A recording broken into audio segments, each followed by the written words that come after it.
এই পূজাকে আমরা হেরিটেজ পূজা করার একটা পরিকল্পনা এই পূজা কমিটির। পরবর্তীতে আর কোনো এবার আর কোনো বাধা আসবে না। এবার আর কোনো দিনটা হচ্ছে 112টা, যেহেতু 112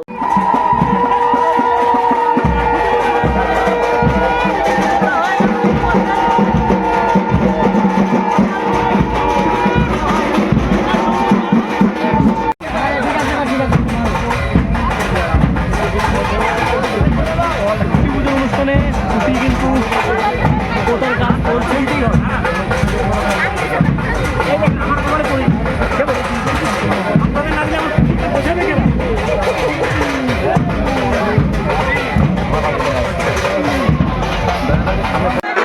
जय श्री राम। वंदे मातरम, वंदे मातरम, भारत माता की। এখন কিন্তু খুঁটি পুজোর অনুষ্ঠানে খুঁটি পোতার কাজ চলছে।